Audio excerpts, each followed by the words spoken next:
In attempt, Sasha is using glue to mend the numerous wounds on her fingers. Then she looks outside, revealing that the tent is hanging on the side of a mountain in Norway. As soon as her boyfriend Tommy wakes up, she asks him to continue their adventure. The couple keeps climbing the mountain with great skills that prove they've been doing this for a long time. They only pause to snack or yell in excitement, although there's the occasional kiss too. Moments later, as they're about to reach the top, Sasha slips off. The ropes prevent her from falling, but Sasha is very frustrated because she always fails at the same spot. Tommy tells her to take it easy, yet Sasha tries a few more times and repeatedly fails to advance. Noticing that the sky is getting dark, Tommy convinces her to stop and try again the next day. In the tent, Tommy admits he doesn't have many more trips left in him and he's worried about Sasha's carelessness. He thinks luck is eventually going to run out and claims that's what his lucky compass is saying, but Sasha slaps it off his hands. She also playfully punches his back when he says it hurts. In the end, they agree to leave and come back after the storm is gone. The wind is causing lots of debris to fall, so they have to stay close to the wall and keep their heads down. Tommy says they should rest on the ledge, so Sasha goes down first. Suddenly, bigger rocks start falling and one of them hits Tommy, causing him to go down and hit his head. He hangs unconscious at the end of the rope, and Sasha has to grab it so she won't fall along. She yells at him, but he won't wake up, and his weight is causing her to slip too. In order to survive, Sasha has no choice but to let Tommy go. She holds tight to the ledge and cries as she watches her boyfriend fall to his death. 5 months later in Australia, Sasha is driving through the desert and discovers that her GPS has lost signal, so she uses Tommy's compass to find the right road. When night falls, she camps near a cliff and remembers everything Tommy taught her while writhing in loneliness. The next day, Sasha arrives at the Wanderer National Park. She stops at the reception to look at some brochures, and the ranger advises her not to go alone because people have been disappearing in the area. She wants to go anyway, so she signs the necessary papers. Then she goes to the grocery store for supplies, only for 2 hunters to keep bothering her. She tries to ignore them, but the men are persistent and corner her at the counter. Noticing this, Ben comes to her defense and the 2 hunters leave. As thanks, Sasha buys the beef jerky he sells. In the parking lot, Sasha notices that her GPS still isn't working, so she asks Ben for the best way to reach Grand Isle Narrows. Ben gives her the directions she asks for, but also tells her about Blackstone Bay, which in his opinion is a much better place. He warns her that the area can get a bit intense, but Sasha assures him she can handle it and drives off without letting him finish. After many hours of driving, Sasha stops by a lake to spend the night. Suddenly 2 more cars park nearby and Sasha is irritated to see that the hunters are back. Their dog keeps barking at her while the men handle the deer they killed. Sasha picks up her things and gets in her car before a guy knocks on her window. She ignores him until he leaves. Thankfully, the men leave in the middle of the night and she can sleep in peace. The next morning, Sasha gets on her kayak and paddles down the rapids.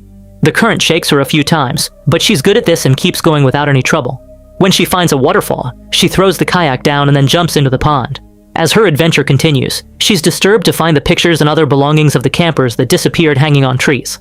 When she sets up camp for the night, she hangs her things on a branch to let them dry and eats some of the jerky.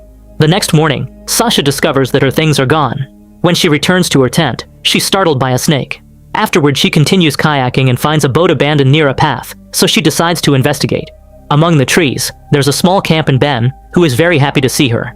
Sasha explains she lost all her things including her food and phone, so Ben blames it on the wombats and shares his food. While they have some fish, Sasha asks why Ben named his jerk beef Genos. Ben explains it's his mother's name and quickly changes the subject. He shows her that he collects water from trees and shares it with her too. Sasha keeps asking questions, so Ben explains he's originally from Britain and that he comes here at least twice a week. His mother brought him here as a kid and he fell in love with it. When Sasha tells him she's now doing rivers because she's done with mountains, he guesses it was because of a breakup. She denies it but doesn't explain. Then Sasha tells him about her second encounter with the hunters, and Ben says she handled it perfectly. It turns out he went to the campsite because he thought he could help a woman alone, but she didn't need him after all. He thinks she's special just like his mom.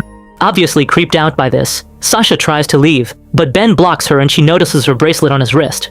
Ben admits he took her things and brings her bag out of his tent. He also grabs his crossbow and a speaker, where he starts playing music. He explains he's restocked all her essentials, but he's keeping her phone. Now she has until the end of the song to get as far away as possible. While Ben dances, Sasha starts running as she can. She makes it to the river and quickly gets on her kayak to start paddling. As soon as the song ends, Ben starts moving as well, keeping an eye on Sasha by running along the shore. The current is quite strong and ends up throwing Sasha down the waterfall, so her kayak is overturned. After some struggle to disconnect the harness, Sasha grabs her bag and swims to the nearest land while her kayak floats away. Since her wet jacket is quite heavy, Sasha gets rid of it and starts running again. As she crosses the forest, she hears a family chatting and immediately searches for them, only to find a phone playing a video. IT shows Ben saying hi to one of the families he's killed. Suddenly an arrow flies near Sasha, who dodges it just in time and hides behind the rocks. When Ben appears above her, she starts running again and a chase ensues. Ben keeps shooting arrows at her and Sasha dodges them all, but one still manages to slash her leg. Eventually an arrow hits her bag and knocks her down, causing her to roll down the hill and slide off the cliff until she falls into the river. Sasha tries to swim, but the current is too strong and drags her through the canyons. By holding onto the rocks, she reaches the calm pond by the waterfall and comes back to land. Then she checks the family's phone, but the fall is broken in. In the bag, she finds a snack and water and consumes them both. She also finds her pepper spray and leaves it in the closest pocket. Afterwards, Sasha runs through the canyons but can't find a single open path, so she uses her climbing skills to make her way up. After a few dangerous moves, she makes it to the top and admires the view of the entire area. Using her binoculars, she notices that Ben's boat is still near the path. At that moment, she hears Ben's hunting call and sees him coming up the hill. He even stops moving just to smile at her. Sasha immediately goes down the canyon and hides under a rock, staying still for a few seconds while Ben peeks inside. Since he doesn't see her, he leaves, and Sasha can come out to run again. Once she finds a safe spot, Sasha takes out her binoculars and discovers that Ben is near his boat. While listening to music, he keeps jumping into the water without any clothes on. Sasha decides to get in the river too and very carefully swims underwater until she reaches the boat. Hiding behind it, she tries to untie it to no avail. Then she tries to get the other end of the rope, only to accidentally step on a bear trap that makes her fall.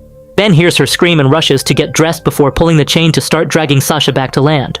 When they're close enough, Sasha sprays pepper on his face, so Ben gets in the water to wash it off. Sasha tries to pull the chain from the rock, but it's stuck. When she's about to grab the crossbow, Ben pulls the chain again. Sasha gets her pepper spray ready, but Ben takes his crossbow and forces her to drop it. After freeing Sasha from the trap, Ben hangs her from a tree by her wrists, calling this whole hunt a ritual. Then he gathers some fruit and herbs to feed her, but Sasha eats very reluctantly. Annoyed by her attitude, Ben pulls the chain to torture her. That night, it starts raining. Ben stays in his tent, but Sasha is left under the tree. He explains that rituals are very important because they remind people of who they are. He also thinks enduring pain is a part of growing up and mentions a tribe that files down their own teeth to sharp points. The next morning, Ben handcuffs Sasha and ties her to the boat to take her away, but he won't tell her where they're going. He reveals he got her name from the ranger's office and did some research, so he knows that Tommy is dead. Ben thinks it's strange that an experienced climber like Tommy fell, trying to imply that Sasha was behind his death. At that moment, Sasha notices an iron bar hidden under some ropes and tries to grab it, but Ben immediately pushes her off the boat. Sasha tries to swim away, however Ben keeps paddling and the chain drags her through the river. The strong currents keep pushing her underwater, but she manages to stay afloat long enough to survive until they make it to the shore. On top of a cliff, Ben takes out some climbing gear and makes Sasha put on a harness too. They carefully descend into a cavern, then they take a path deep into the cave where Sasha is horrified to find two hanging bodies. Ben says that some tribes believe that to capture the spirit of their prey, they have to consume its liver. He also tells Sasha that the family from the video didn't put up a fight, revealing the dead kids on the ground. When he says that nothing goes to waste, Sasha notices the pieces of flesh that were left to dry and realizes he's been making beef jerky from human bodies. Sasha panics and tries to run, but Ben pulls the chain to bring her in and takes off her shoes, telling her to rest. Then he asks if he has a problem, so Sasha theorizes that people have hurt him and tries to offer her sympathies. Suddenly Ben pulls out his fake teeth, revealing that his real ones are pointy and sharp. He puts Sasha's fingers in his mouth so she can feel them, and when she asks him to stop, he runs away. Not knowing what to do, Sasha looks around and finds a suitcase with old objects, including a picture of baby Ben with his mother. At that moment, Ben comes back and drags her deeper into the cave, where he uses a contraption to hang her by her wrists. Then he opens a barrel of homemade salt brine, calling it the perfect tenderizer. When Sasha asks about the picture, Ben tells her that his mother is the first person he ate, so now she's always with him.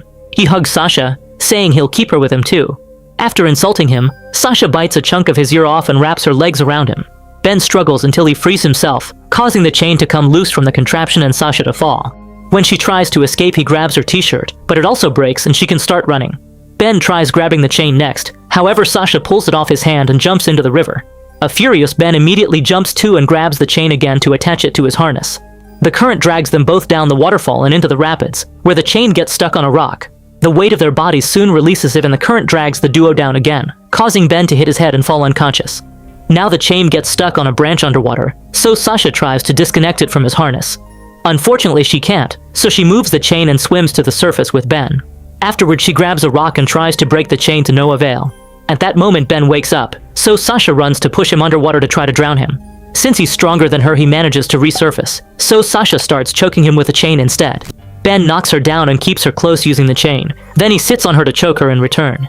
Sasha can only struggle for a few minutes before her body weakens, and seeing her face full of suffering reminds Ben of his mother, making him let go of her. Immediately, Sasha takes the chance to punch him and grabs the rock to repeatedly bang it on his leg. Ben responds by kicking her face, breaking her nose. When Ben cuts his pants with his pocket knife, he discovers his leg is broken too. For the next few hours, they can do nothing but rest on the sand while dealing with the pain. Eventually, night falls and Sasha reveals she gets depressed in the dark.